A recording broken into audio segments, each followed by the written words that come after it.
எந்தவித வணிக ரீதியான சக்தியும் இல்லாமல் இறையர்களை மட்டுமே நம்பி நான் இந்த ஃபங்க்ஷனில் இறங்கினேன்.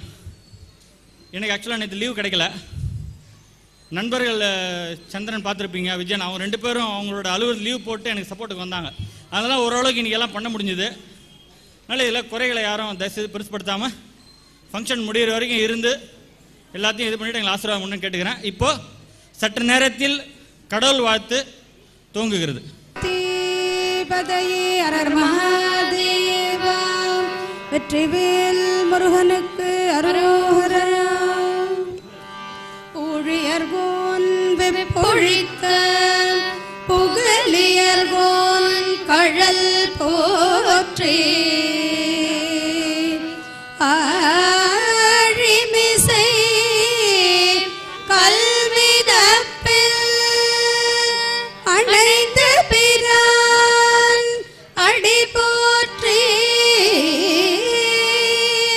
வாழி திருநாவலூர் வல்துண்டு பதம் போற்றி. ஊழிமலி திருவாத ஊரர் திருத்தாள் போற்றி. அருமுகவேலவா அடி அடி ஓடிவா, எந்த நுள்ளம் துள்ளவே குருகி போற்றவே. கதிர்வடி வேலவா கருணை காட்டவா, பழனி ஆண்டவா பழம் நீ அல்லவா. கழுகுமலை கல்தனே தண்டபணி தெய்வமே, திருத்தணி முருகாயில் சிந்தையில் வாவா. சுவாமி மலை வேலவா தெய்வ யானை தலைவனே, குன்றத்தூர் குமரனே மயில் மேல் ஏறிவா. மருதமலை முருகனே மன்னல் நீ அல்லவா. திருப்பூரூர் கந்தனை தினம் தினம் போற்றுவோம். உள்ளம் துள்ளுதே முந்தனை நினைக்கவே, கண்ணீர் பெருகுதே கந்த உன்னை காணவே. இந்த மாதிரி ஃபங்க்ஷன் பண்ணுறேன்னு தெரிஞ்ச உடனே இவங்க யாருன்னா மயிலாப்பூர் திருவள்ளுவர் கோயிலில் இருக்கிற குருக்கள் ஆறுமுக ஐயாவோட மனைவி கற்பகம். நான் இப்படி ஒரு ஃபங்க்ஷன் பண்ணுறேன்னு தெரிஞ்ச உடனே, சார் கடவுள் வாழ்த்து பாடுற பொறுப்பை என்கிட்ட கொடுத்துருங்க, நாங்கள் பாடுறோன்னு சொல்லி அவங்களே ஒரு குழுவை கூட்டு வந்து பாடிட்டு இருக்காங்க. நம்ம மேலே இருக்கிற அன்புனால வந்திருக்காங்களே தவிர பணத்தினால அல்ல. அவங்க வரது கொஞ்சம் லேட் ஆயிடுச்சு. மற்றபடி இது வந்து முழுக்க முழுக்க இது வந்து அன்பால் வந்திருக்காங்க. அவங்க நான் சொன்னேன் வந்து நான் இந்த மாதிரி கடவுள் வாழ்த்து பாடுங்கம்மா, உங்களுக்கு போதுமான நேரம் கொடுக்குறேன்னு சொல்லியிருந்தோம். அடுத்து இப்போ வைணவ பாடல் ஒன்று பாடுவாங்க. குறையொன்றுமில்லை மறைமூர்த்தி கண்ணா, குறையொன்றுமில்லை கண்ணா, குறையொன்றுமில்லை கோவிந்தா. குறையொன்றுமில்லை மறைமூர்த்தி கண்ணா, குறையொன்றுமில்லை கண்ணா. அனைவருக்கும் வணக்கம். இப்போ தான் ஆக்சுவல் ப்ரோக்ராமே ஸ்டார்ட் ஆகுது. வரவேற்பிரியா இப்போ தான். ஓம் குருப்யோ நமக. ஸ்ரீ ராகவேந்திர சுவாமிகள் திருவடி சரணம். மகாபிரியா திருவடி சரணம்.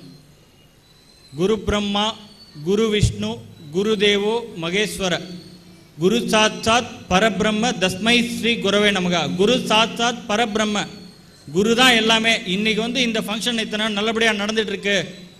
ஏதோ எளியவங்க நாங்கள் எடுத்து போட்டு செய்கிறோம். வணிக ரீதியான சக்தியெல்லாம் எதுவுமே எங்கள் துணை இல்லை. நம்ம மேலே நம்பிக்கையும் நல்லெண்ணம் வச்சிருக்கிற 4 பெரியவங்க வந்திருக்காங்க, ஒரு குழந்தை வந்திருக்கான். இதுதான் எங்களுக்கு கிடைச்ச ஆசீர்வாதம். மிகப்பெரிய சோதனைகளை தாண்டி இந்த ஃபங்க்ஷனுக்கு வந்துட்டு சாமிநாத் சாருக்கு தெரியும். ஸோ குருவுடைய மகிமையில் தான் இந்த இதே நடந்துகிட்டு இருக்கு. அதனால் எங்களை என்றும் துணை நின்று வழிநடத்தி வரும் ராகவேந்திர சுவாமிகளுக்கும் மகா பிரிவா அவர்களுக்கும் நன்றி தெரிவித்து இந்த நிகழ்ச்சியை துவக்குகிறேன். இப்போ வந்து இந்த நிகழ்ச்சியினுடைய முதல் இது வந்து பார்த்திங்கன்னா, முதல்ல நான் வந்து ஆண்டு விழா தான் ஏற்பாடு பண்ணியிருந்தேன். பட் ஆண்டு விழா ஏற்பாடு பண்ணிட்டது எதுக்குன்னா, இது ஒரு நன்றி அறிவிப்பு விழா. இது இந்த ஒரு வருஷம் நம்ம தலத்தினுடைய வளர்ச்சிக்கு துணை நின்ற வாசர்களுக்கும் அப்புறம் வந்து பெரியவர்களுக்கும் நன்றி தெரிவிக்கிற விழா. உங்களுக்கெல்லாம் ஞாபகம் இருக்குன்னு, போன வருஷம் டிசம்பர் மாதம் 9ஆம் தேதி பாரதி பிறந்தநாள் விழா இதே இடத்துல பண்ணணும். அப்போ நம்ம இருந்த நிலைமைக்கும் இப்போ நம்ம இருக்கிற நிலைமைக்கும் வித்தியாசம் உங்களுக்கே தெரியும். இந்த மாதிரி பெரியவங்களாம் கூப்பிட்டு ஒரு ப்ரோக்ராம் பண்ணியிருக்கோன்னா அதுக்கு காரணம் டெஃபினட்டாக வந்து கடவுளுடைய கிருபையும் குருமார்களோட அருளும் தான். அவங்களுக்கு நன்றி தெரிவிக்க தான் இந்த விழாவை நடத்துகிற மெயினாக. அதுக்கு முன்னாடி பார்த்தீங்கன்னா கரெக்டாக நேற்று வந்து பகத்சிங்கோட பிறந்தநாள். பகத்சிங் யார் என்னன்னு அவங்களுக்கு சொல்ல வேண்டிய அவசியம் இல்லை. இந்திய விடுதலை போராட்டின் ஒப்பற்ற தியாகிகளில் ஒருவர். 25 வயசில் இன்றைக்கி ஒரு இளைஞன் என்ன பண்ணிக்கிட்டு இருக்கான்றது உங்களுக்கு தெரியும், சராசரி இளைஞன். ஆனால் 25 வயதில் கிட்டத்தட்ட தூக்குமடைக்கு ஏறின இளைஞன் அவன். தன்னை பற்றியோ இதோ எதுவும் சிந்திக்காமல் நாட்டுக்காக சிந்திச்சு ஒரு இளைஞன் தூக்குமடை ஏறி இருக்கான்னா எவ்வளோ பெரிய தியாகியாக இருக்கும். இப்போ வந்து மகாலயம் நடந்துகிட்ருக்கு. ஸோ நமக்கு முன்னோர்கள்னு சொல்கிறவங்கலாம் பார்த்தீங்கன்னா இந்த மாதிரி தியாகிகள் தான். ஆக்சுவலாக தியாகிகளும் வந்து நமக்கு முன்னோர்கள் தான், நாட்டுக்காக உயிர் நீத்தவங்க. ரெண்டாவது பகத்சிங் பற்றி இன்னொரு விவரம் சொல்லணும். அடுத்து ஒரு நம்ம பேச்சு போட்டியில் முதல் பரிசு பெற்ற மாணவி வந்து இப்போ பேச போகிறாங்க ஒரு 5 நிமிஷம் பகத்சிங் பற்றி. அது முடித்தோடனே நம்ம ப்ரோக்ராம் ஷெடியூல் போயிட்டுருக்கோம். பகத்சிங்க்கு வந்து பார்த்திங்கன்னா அவர் வந்து கடவுள் மறுப்பாளர். அவருடைய கடவுள் மறுப்பாளர் தான். ஆனால் கடவுள் வந்து அவர் எங்கே கூப்பிட்டு வச்சுருக்காரு பாருங்கள். அவர் கடவுளை மறுத்தாலும் கடவுள் தன் பக்கத்தில் வச்சுருந்துருக்காரு. கடவுளுக்கு அவர் மேலே நம்பிக்கை இருக்குது. ரெண்டாவது வந்து இன்னொரு இந்த ஃபங்க்ஷன் அரேஞ்ச் பண்ணும்போது ஒரு ஃப்ரெண்டு ஒருத்தர் கேட்டார், மகாத்மா காந்தி பகத்சிங் 2 நேரெதிர் துருவமாச்சு, எப்படி 2 பேரையும் நீங்கள் போட்டு பண்ணுறீங்க சும்மா கேட்டார் அவர். நான் சொன்னேன், அவங்க போராடின வழிமுறைகள் வேறாக இருந்தாலும் அவங்களுடைய நோக்கம் ஒன்று தான். உதாரணத்துக்கு நம்ம இந்து மதத்திலே எடுத்துக்கோங்க, துவைதம் அத்வைதம் 2 இருக்குது. துவைதத்துக்கு வந்து மத்வாச்சாரியார் குரு, அத்வைதத்துக்கு ஆதிசங்கரர் குரு, 2 பேரும் இல்லையா? இன்றைக்கி அவங்க வழியில் வந்த குருமார்கள் இல்லையா? அது போல தான் இதுவும் நான் சொன்னேன். அடுத்து இப்போ வந்து பேச்சு போட்டியில் முதல் பரிசு பெற்ற மாணவி வந்து பானுப்பிரியா அவர்கள் இப்போது நம்மிடையே உரையாற்றுவார். இது முடிந்தவுடன் வழக்கமான பிரார்த்தனையுடன் நமது இது துவங்கும், நிகழ்ச்சி துவங்கும். நன்றி. அனைவருக்கும் இனிய மாலை வணக்கம். என் பெயர் மு பானுப்பிரியா. நான் பேச போகின்ற தலைப்பு பகத்சிங் கண்ட கனவு. பகத்சிங் 1907ஆம் ஆண்டு செப்டம்பர் மாதம் 27ஆம் தேதி பஞ்சாப் மாநிலத்தில் உள்ள லயால்பூர் என்னும் மாவட்டத்தில் பங்கா என்னும் கிராமத்தில் கிஷன் சிங் என்பவருக்கும் வித்யாவதி என்பவருக்கும் 2வது மகனாக ஒரு சீக்கிய குடும்பத்தில் பிறந்தார். தெற்கே ஒரு வாஞ்சிநாதன் போல வடக்கே ஒரு பகத்சிங். பகத்சிங் ஒரு குறிப்பிடத்தக்க இந்திய சுதந்திர போராட்ட வீரர் மற்றும் புரட்சியாளர் ஆவார். உண்மையான வீரனாக வாழ்ந்து மடிந்து போனதால் இவர் ஷாஹீது பகத்சிங் என்று அழைக்கப்பட்டார். ஆங்கில ஆட்சியை வெளியேற்றி நமது இந்திய நாட்டை சுதந்திர நாடாக்க ஆயுதமேந்தி போராடிய புரட்சி அமைப்பான இந்துஸ்தான் சோசலிச குடியரசு என்னும் அமைப்பின் தலைவர்களுள் ஒருவரானார். கடுமையான போராளி, தீவிர எதிர்ப்பாளர், உண்மையான ஜனநாயகவாதி என ஆங்கில ஆட்சிக்கு சிம்ம சொப்பனமாக விளங்கியவரே பகத்சிங். இவர் இளம் வயதிலேயே நாட்டுப்பற்று மிக்கவராக விளங்கினார். லாலா லஜபதி ராய் மற்றும் ராசு பிஹாரி போஸ் என்னும் அரசியல் தலைவர்களுடன் நட்புறவு கொண்டிருந்தார். 1919 ஆண்டு அம்ரித்சர் மாநகரில் ஜாலியன் வாலாபாக் என்னும் இடத்தில் ஆயுதம் ஏதுமின்றி பேசிக் கொண்டிருந்த ஆண்கள், பெண்கள், குழந்தைகள் என பாராமல் ஆங்கில அரசு ரெஜினால்ட் டயர் என்னும் இராணுவ அதிகாரியின் தலைமையில் அப்பாவி மக்களை கொன்று குவித்தது. இந்த கொடூரமான படுகொலை பகத்சிங் மனதில் பெரிதும் மாற்றத்தை மட்டுமல்லாமல் இரத்தம் படிந்த மண்ணை ஒரு புட்டியில் அடைத்து தன்னுடன் வைத்துக்கொண்டு வெள்ளையர்களை விரட்டுவதாக சபதம் பூண்டார். தனது 13 வயதில் ஒத்துழையாமை இயக்கத்தில் இணைந்த பகத்சிங் 1922 ஆண்டு கோரக்பூரில் நடந்த சௌரி சௌரா வன்முறைக்கு எதிராக போராடிய போது பெரிதும் ஏமாற்றம் அடைந்தார். நாம் அகிம்சை வெளியில் சென்றால் சுதந்திரம் பெற முடியாது, ஆயுதங்களை தாங்கினால் மட்டுமே சுதந்திரம் பெற முடியும் என முடிவுக்கு வந்தார். 1924 ஆண்டு சசீந்திரநாத் சன்யால் என்பவரால் தொடங்கப்பட்ட இந்துஸ்தான் குடியரசு கழகம் என்னும் அமைப்பில் இணைந்தார். சைமன் கமிஷனை எதிர்த்து போராடிய போராட்டத்தில் காங்கிரஸ் தலைவரான லாலா லஜபதி ராய் போலீசாரால் தடியடிப்பட்டு இறந்தார். இதனால் கோபமுற்ற பகத்சிங் காவல் அதிகாரியான சாண்டர்ஸ் என்பவரை சுட்டு கொன்றுவிட்டு தலைமறைவானார். அசெம்பிளி ஹாலில் குண்டு வீசியது, இன்குலாப் ஜிந்தாபாத் என்று முழக்கமிட்டது மற்றும் காவல் அதிகாரியை சுட்டு கொன்ற வழக்கு ஆகிய குற்றத்திற்காக தூக்கு தண்டனை விதிக்கப்பட்டது. பகத்சிங் 1931 ஆண்டு மார்ச் மாதம் 23ஆம் தேதி தனது 25ஆம் வயதில் தூக்கிலிடப்பட்டார். இவருடன் சேர்ந்து ராஜகுரு, சுகதேவ் ஆகிய இருவரும் சேர்ந்து தூக்கிலிடப்பட்டார்கள். ஒரு போராளி வாழ்க்கை என்பது வெறும் சரித்திரம் மட்டுமல்ல, ஒரு பாடமும் கூட. இன்றைய இந்தியாவில் எத்தனையோ இளைஞர்களுக்கு முன்மாதிரியாக விளங்கும் பகத்சிங் வாழ்க்கை போற்றத்தக்க ஒன்றாகும்.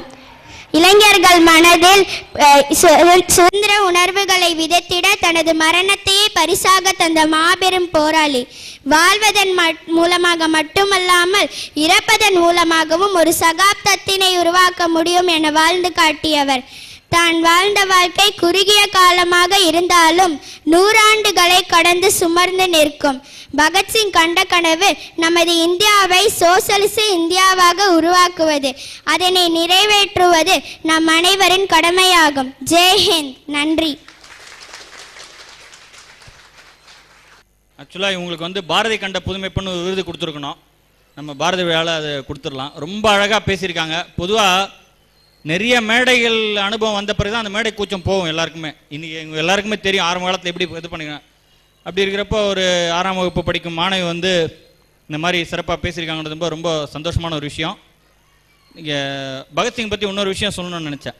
அதாவது பகத்சிங் கடவுள் மறுப்பாளர் தான். அதாவது கடவுளை நாம் ஏற்றுக்கிறோமா இல்லையா அதெல்லாம் ஒரு விஷயமே இல்லை. ஏன்னா சாமி இருக்குன்னு சொல்லி தப்பு பண்ண எவ்வளோ பேர் நம்ம பார்த்துட்டு தான் இருக்கிறோம். கடவுள் ஏற்றுக்கிற நிலைமையில நம்ம வாழ்க்கை இருக்கா அதுதான் முக்கியம். அப்படி பார்க்கும்போது பகத்சிங் மிகப்பெரிய ஒரு ஆன்மீகவாதி. சரிங்களா? அடுத்து வந்து நம்மளுடைய தளத்தில் வந்து பார்த்திங்கன்னா ஒரு வாரம் வந்து ஒரு கூட்டு பிரார்த்தனை நடக்குது. இதுவரைக்கும் நடந்த 3 பிரார்த்தனைகளும் இந்த 3 சிறப்பு விருந்தினர்கள் தலைமையேற்று பிரார்த்தனை பண்ணிட்டாங்க. இன்றைக்கி நடக்கிற பிரார்த்தனை நம்ம ராஜேந்திரன் சார் தான் தலைமை. நம்ம இங்கே நடக்கிறதுனால நான் என்ன சொல்லியிருந்தேன் வெப்சைட்லன்னா, இதுவரைக்கும் கிட்டத்தட்ட ஒரு 3 மாதமாக நம்ம பண்ணிகிட்ருக்கோம். வாரம் ஒரு வாரமும் 5:30 5:45 மணி வரைக்கும் ஞாயிற்றுக்கிழமை பிரார்த்தனை நேரமாக சொல்லியிருக்கோம். இப்போ இந்த ஃபங்க்ஷன் நடக்கிறதுனால இங்கேயே பிரார்த்தனை பண்ணிவிடுவோம் அப்படின்னு சொல்லி நான் எல்லாம் சொல்லியிருந்தேன். உங்களுக்கே தெரியும், ஒரு பிரார்த்தனை பதிவப்பவும் நான் வந்து ஒரு கதையை போடுவேன். கதையை சொல்லி அப்புறமா தான் அந்த பிரார்த்தனையோட அந்த இதை சொல்லுவேன். பிரார்த்தனை யார் தலைமைக்கிறோம் அவங்களுடைய இன்ட்ரடியூஸ் பண்ணி வச்சு அவங்க தலைமை நடக்கும். இது வரைக்கும் நிறைய பேர் தங்களுடைய பிரார்த்தனை நிறைவேறிட்டு வரதா நமக்கு வந்து தங்களுடைய ஃபீட்பேக் கொடுத்துருக்காங்க. எல்லாம் குருமார்களோட அருள் தான் காரணம். குருமார்களுக்கு என்னுடைய நன்றியை மறுபடியும் தெரிவிச்சுக்கிறேன். இன்றைக்கி பார்த்தீங்கன்னா இப்போது இந்த பிரார்த்தனைக்காக நம்ம பிரார்த்தனை செய்யணும், எனக்காக பிரார்த்தனை செய்யுங்கன்னு சொல்லி மதுசூதனன் ஒருத்தர் வந்திருக்காரு. அவருக்கு இடுப்புக்கு கீழே வந்து செயல்பாடு கிடையாது. அவங்க சித்தி தான் கூப்பிட்டு வந்திருக்காங்க.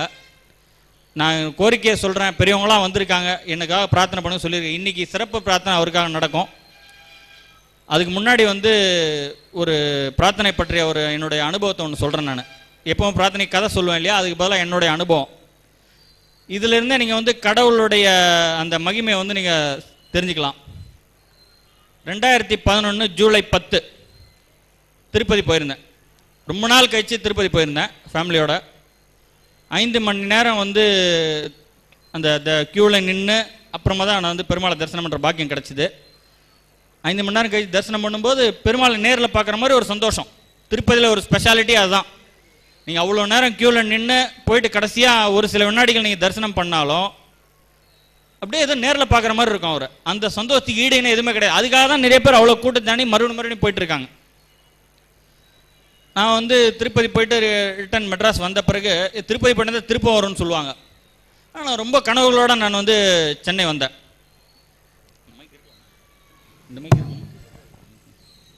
நிறைய கனவுகளோடு நான் வந்து சென்னை வந்தேன். சென்னை வந்த பிறகு பார்த்தீங்கன்னா ஒரு மிகப்பெரிய சோதனை. அதாவது எதுக்காக நான் வந்து வருடக்கணக்காக உழைச்சனோ அது வந்து கிட்டத்தட்ட அந்த ஒரு இதுலேருந்து எனக்கு ஒரு மிகப்பெரிய ஒரு அவமதிப்பு ப்ளஸ் வந்து எனக்கு ஒரு அங்கீகாரத்தை பறித்த ஒரு உணர்வு இதெல்லாம் எனக்கு ஒருங்கே வந்தது. ஒரு நிலை குழந்தை போய்ட்டு என்னடா கோயிலுக்கு போயிட்டு வரோம், அதுவும் திருப்பதி போயிட்டு வரோம், ஒரு பெரிய ஏற்றம் வரும்னு பார்த்தா இந்த மாதிரி ஆகிப்போச்சேன்னு சொல்லி உள்ளுக்குள்ள எனக்கு ரொம்ப வருத்தம். ஒரு 2 நாள் நான் தூங்கலை. வீட்டில் வந்து என்னோடய கஷ்டம் தெரியாது, நான் காட்டிக்கல. ஒரு பக்கம் வேலை பார்த்துட்டே இது பண்ணாலும் எனக்கு வந்து ரொம்ப வருத்தத்தில் இருந்தேன். அப்போ வந்து சரி கடவுள் பெருமாளை தரிசனம் பண்ணிட்டு வந்திருக்கோம், கண்டிப்பாக நல்லது தான். ஆனால் இந்த ஒரு பெரிய சோதனை வந்திருக்கு, அதுக்கான காரணம் எனக்கு கண்டுபிடிக்க தெரியல. சரி அந்த சோதனை அவன் தரான்னு தெரிஞ்சு போச்சு. கடவுள் ஒரு சோதனை கொடுத்தா அதை என்ன பண்ணணுமோ சந்தோஷமாக ஏற்றுக்கணும். அதுதான். ஏன்னா மனிதர்கள் கொடுக்குற வெற்றியை விட கடவுள் கொடுக்குற அந்த தோல்வி இருக்குது பாருங்களேன், 1000 மடங்கு புனிதமானது. 1000 மடங்கு புனிதமானது. என்னுடைய கூகுள் ஸ்டேட்டஸ் மெசேஜ் நான் போட்டேன். இப்போ இறைவா, மனிதர்கள் தரும் வெற்றியை விட நீ தரும் தோல்வியை 1000 மடங்கு சந்தோஷத்தோடு ஏற்றுக்கொள்கிறேன் அப்படின்னு நான் அன்றைக்கி போட்டேன் ஸ்டேட்டஸ் மெசேஜ் போட்டு. எது நடந்தாலும் நான் இன்றைக்கி வந்து அதனுடைய தாக்கம் தான் 2 வருஷம் ஒரு தளம் ஆரம்பித்து இன்றைக்கி வந்து இந்த அளவுக்கு வந்திருக்கேன்னா இப்போ நான் நினச்சி பார்க்குறேன். அப்போ நான் நினச்சது ஒரு வேளை நடந்திருந்தால் என்னுடைய பாதையே மாறி போயிருக்கும். இவ்வளோ பெரியவங்கள வச்சு ஒரு விழா நடத்துகிற பாக்கியமோ, உங்களை மாதிரி ஒரு தரமிக்க வாசகர்கள் கிடைக்கிற பாக்கியமோ, அங்கீகாரத்துக்கு நம்ம ஏங்கினது போய் நம்ம 4 பேருக்கு இன்றைக்கி வந்து சொல்கிற நிலைமைக்கு நம்ம வந்திருக்கணும் போது கண்டிப்பாக வந்து அது வந்து கடவுளுடைய அருள் தான். ஸோ கடவுள் வந்து ஒரு சோதனையை கொடுக்குறார் அப்படின்னு சொன்னால் டெஃபினட்டாக அது பின்னாடி காரணம் இருக்குது. அது நம்மளால் புரிஞ்சிக்கவும் முடியாது. மனிதர்களோட அங்கீகாரத்துக்கோ வெற்றிக்கோ அவங்க கொடுக்குற இதுக்கோ எங்கவே ஏங்காதீங்க. அவன் கொடுக்குற அங்கீகாரம் இருக்கே அதை விட ஒரு பெரிய அங்கீகாரம் எதுவும் கிடையாது. அது வந்து 1000 மடங்கு புனிதமானது அவன் கொடுக்குற அந்த இதுன்றது. அதனால் இல்லை சந்தோஷமாக அதை ஏற்றுக்கணுன்றதை இந்த பிரார்த்தனை பதிவில் நான் உங்களுக்கு சொல்ல வர செய்தி. இது வரைக்கும் நம்ம தளத்தில் பிரார்த்தனை சமர்ப்பிச்சிருக்கோம் எல்லார் சார்பாகவும் நம்ம பொது கோரிக்கைகளும் வச்சுருக்கோம். மது ஒழிப்பு, அதாவது கள்ளச்சி இன்றைக்கி வந்து மது வந்து தமிழ்நாட்டில் எப்படி போய்ட்டு மூளைக்கு மூளை டாஸ்மாக் கடை. ஒரு பழனிக்கு போகிறேன் 4 இடத்துல டாஸ்மாக் கடை, டீ கடை கூட இல்லை. டீ கடை தேடி அலையிறான் பஸ் ஸ்டாண்ட் கிட்ட 4 இடத்துல அதில் வாங்கி பார்த்துட்டோம். ஜேபி சாருக்கு தெரியும் மது ஒழிப்புக்கு மிகப்பெரிய ஒரு போராட்டமே பண்ணிகிட்டு இருக்காரு, ஒரு வேள்வியாக நடத்திட்டு இருக்காரு. அதே மாதிரி அனாதை குழந்தைகள் இன்றைக்கி கூட பார்த்தீங்கன்னா பீச் டு தாம்பரம் ட்ரெயினில் ஒரு குழந்தை அனாதையை போட்டு போயிட்டாங்க. 6 மாதம் கூட இல்லைங்க அந்த குழந்தைக்கு. ஒரு கை குழந்தைக்கு அப்பா அம்மா 2 பேர் இருந்தாலே பத்தாது. அது குழந்தைகளை சுமக்கிற தாய்மார்களுக்கு தெரியும். அப்படி இருக்க இப்போ ஒரு 6 மாத குழந்தை அனாதை ஆனால் என்ன ஆகும் அந்த நிலைமை, சமூகத்தில் அது எப்படி வளரும். இந்த மாதிரி சமூக கெடுகள்லாம் நிறைய அதையும் நம்ம பதிவு பண்ணியிருக்கிறோம். அதெல்லாம் இனி நடக்கக்கூடாது. இனி நாடு வந்து சேமமாக இருக்கணும். அதேமாதிரி இது வரைக்கும் நம்ம தளத்தில் பிரார்த்தனை சமர்ப்பிச்சிருவங்க எல்லாருக்குமே வந்து அவங்களோட கோரிக்கைகள் நிறைவேறி நோயற்ற வாழ்வும் குறைவற்ற செல்வமும் அனைவரும் பெற வேண்டும் என்றும் நமக்காக பிரார்த்தனைக்கு வேண்டுகோள் விடுத்து வந்திருக்கும் மதுசூதன் அவர்களுக்கு உடல் உபாதை நீங்கி அவர் வரையில் சகஜமாக அனைவரையும் போல் செயலாற்ற மகாபிரியா அவருக்கு திருவடியும் ஸ்ரீ ராகவேந்திர சுவாமி திருவடியும் வேண்டி வணங்கி இப்போது ஒரு சில வினாடிகள் பிரார்த்தனை செய்வோம். எல்லோரும் அமைதியாக ஒரு சில வினாடிகள் அனைவரின் நலனுக்காகவும் தேச நலனுக்காகவும் பிரார்த்தனை செய்யும்படி கேட்டுக்கொள்கிறேன்.